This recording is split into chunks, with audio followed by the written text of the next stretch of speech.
I just want to start with, I understand that people are angry and they feel like they're Yeah. entitled to see the Epstein list if it exists. I understand that people are saying this is a broader deep state conspiracy and Trump is becoming part of the deep state instead of dismantling it. But I just want to say one quick thing. I really like and respect Pam Bondi as a person and as Sure. Attorney General. I think she's doing a really good job. She's trying to get fentanyl off the streets. And you know, she really understands like the existential crisis of the drug trade in America. And I think she's being unfairly targeted. I don't think she should lose her job. Feel free to disagree with me if you do. And what's been your take on all of this? Because I've been actually surprised at the level of visceral reaction to this over the past few Well, look, days. when you campaign off of, we're going to give you the Epstein files and we're going to put them out there and you're going to see it, and we're going to have transparency, and people feel like that's the exact opposite of what's happening, you're going to be really pissed off. And look, I also think this was a PR screw up on so many different levels. And let me say that the principal basis of this is, look, I want to protect victims. I don't want them to be outed or doxxed. So Sure. I start with that at the beginning, and I want to make that clear. It is hard to put out some of this information, and you do have to be careful to make sure that you're not doxing somebody and exposing them to, you are on the Epstein list, what happened to you, if you don't want to talk about it. Like, we should protect victims, number one, first and foremost. I want to say that. With that being said, if when you bring a bunch of social media influencers, some of them Yeah. I know, to the White House, and you hand them a file that says the Epstein files part one, and you send them out there to look like a bunch of dumbasses, when it's nothing new in there, that's a really bad move. Like, that was a bad PR move. And then they're like, Why do well, you there's think that more was coming. done? Because I think they wanted there to be this big moment of like, we're doing this and rolling this out, and here's part one and part two's coming, and part two has never come, and now you're saying there's like nothing there and there's no list, and we've got like you may have just screwed it up trying to play the media game here. And if you did, is that a fireable offense? I don't think so. But at least come out and say, hey, we screwed this up. Like, we thought there was more after looking at it. But again, I go back to transparency here. Donald Trump said we were going to see the Epstein files. I think we need to see the Epstein files, whatever that is. If the binder is it, then you've got a PR problem. But if there's more, then I want to see more, and let me be the judge of it, because I don't like the idea there being a cover up. I don't like the idea that there's maybe conservatives that people are now saying they're trying to protect. I don't like the idea that they said there's a lot more coming and it's on our desk and we're going through it, we're being careful, and then nothing else is coming. Like, from just a total PR standpoint, you couldn't have done a more terrible job of getting everyone excited that we're finally going to see what this is. And now all of a sudden you're like, yeah, there's nothing there. Like, what are you doing? Like, this is PR 101 in a 100 level class in college. Like, this is you never oversell and underdeliver when you're doing things. But like, I would be, I'll tell you what, I was not at the White House. I was not invited to go for that Epstein. They did social media influencers.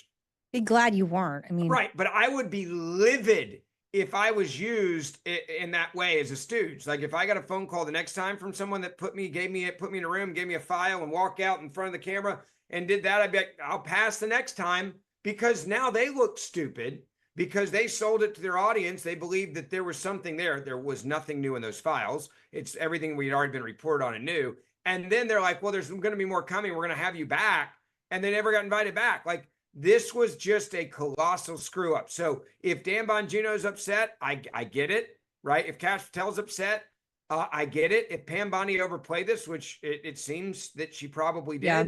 then there needs to be some sort of, like, more than a statement put out saying this is where we are. I also think when President Trump said, why are we still talking about Epstein the other day?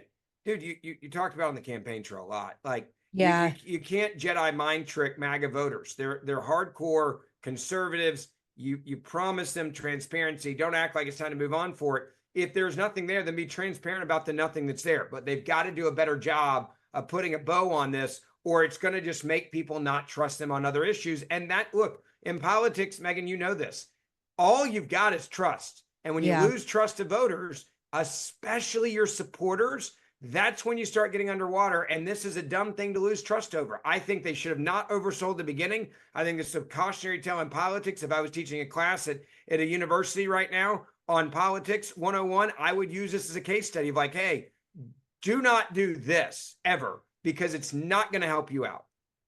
Yeah, and our friend Jessica Krause, who runs House and Habit, who's a legitimate, Yeah, very good friend of mine, and I adore her, and I think she's like does incredible work, and she she's was a there, real. right? Wasn't she invited to She come? But yeah, was, yeah, yes.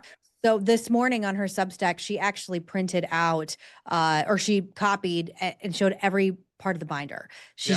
she sent it to her followers on her Substack list. She has a massive Substack following, millions of followers.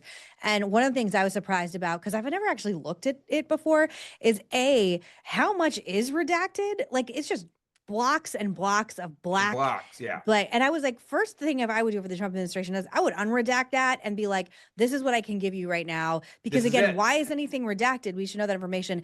Another thing is there's a lot of really, really famous people on these lists. And like, I get that, like, I mean, Minnie Driver, Courtney Love, basically every member of the Kennedy family, by the way, like, which again, I have major questions about that. Jimmy Buffett, which made me like wildly sad because I love Jimmy Buffett. I'm a fan of his. And look, there, I guess, is a situation where you're just so enamored by a billionaire, you want to fly on a private jet that you go on that plane. But I was telling, actually, our next guest, Kristen, Colonel Kurtz, this morning, that as has happened with you, Ben, when you are a even like have some kind of semi public profile, a lot of times people will make you offers that are insidious, that are morally compromising. I've talked about how I've had a foreign 100%. government. Totally. It happens. You have to be very judicious about where you go, who you go with, what dinners you go to, who you go to. I have been, Dude, I think maybe Meghan, because at this level, you and I, and again, I like you and you are way more, I think, name recognition, no, obviously, no, no. from the view and hosting at Fox than I am. But like now, I say this all the time. There is no such thing as a free dinner or a Totally. vacation. There is no such Totally. thing as a free dinner anymore. When someone asks me to dinner, I'm like, what's the Totally. angle? Totally. Unless it's a friend. If it's you and I going to dinner, that's different. But if it's someone I don't know, like, and I play defense all the time for this exact reason. There's certain people you're like, I don't know if I want to be connected. The number of times I will vet somebody with people I trust, like, hey, this person said they want to have breakfast. Oh, I've called you. Yeah. I mean, probably 100 times Yeah. over different people approaching me for different reasons. What do you So think of this person? What do you does think of this this? seem Yeah. shady? Does this seem whatever? And again, this is you and me. I'm Correct. not, a billionaire, whatever. So the problem I have with this is I do think it's an issue if you're on the list at all. I do. I'm sorry. And See, I I have don't. pretty, Here's no, this is okay, all tell me right. why. So here's the thing. I'll give you a great example. I've had dinner. You've never shown up on a pedophile's flight log, Ben, No, and no. neither Oh, have flight I. log is flight log's different. Fair point. But what I'm saying is, there are some people that I think were involved with Epstein early on that didn't know about Epstein and what he was doing. That maybe they get, in my opinion, a free pass because they actually just thought they were hanging out with someone that was in the realm and a rich guy. Like when Trump kicked him out of Mar-a-Lago, for Okay, example. let's leave it in to like 2018, logs. 2019, when he went to Yeah. jail for like his Correct. original Anyone teen after that, prostitution charges. Yeah. anyone after that, what the hell are you doing? Right? Yeah. Like if you're convicted of a sex crime and you're going to an island with that dude Yeah. afterwards or hanging out with him afterwards, like the dude over in the UK, whatever the hell his name was in the royal family, and like Prince meeting with him in Andrew. the Prince park, Andrew, yeah. Andrew, like that is, I'm on board with that. But if it's in the 80s and early 90s, like I'll give you I mean, quasi a pass. Can I it tell you wasn't though, just regular I'm really happy prostitution that either. It was early it was 14 years sex old. trafficking of kids and whatever. I'm with minors. you, but totally with you. Nobody with my last name's on the goddamn flight log or in his phone, or I mean, I'm just saying, like, people keep asking me, I'm like, nope, nothing. I mean, first of all, that's really, if you knew 10 things about my dad or like one thing about my dad, the last thing he would want to do is hang out with a billionaire on a plane. All you ever want to do is go fishing in Cottonwood. Like, it's like the last goddamn thing he would want to do. No such But thing as a second of free all, meal. I know. And that is the point of this, though, is like some of these people have to be smart enough to know that like he wants something in return from you. And again, you're talking about, okay, we'll say anyone past 2019 after he's been convicted. And I do think like, I want to know, were you cool with a pedophile? Were you at an island where a pedophile was abusing and, raping young people and you didn't give a shit? Like, so I feel the frustration. And part of the problem that I feel, like part of my anger is like, it does feel like there are people that are too big to fail. Like you're talking about like the high echelons of society of like wealth and power. There would be, I would say probably hundreds of arrests that would have Mhm. taken place, in my opinion, if this was a lower level list of clients. I just believe that. Remember several years ago, what congressman or senator that got tied up in a high ring hooker ring? Do you remember that in DC? There was somebody that was a high Who class was call that? girl. Wasn't it Yes.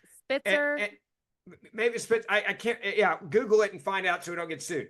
Whoever it was Allegedly. that was put into that, like they were like, well, they have this long list, and same thing?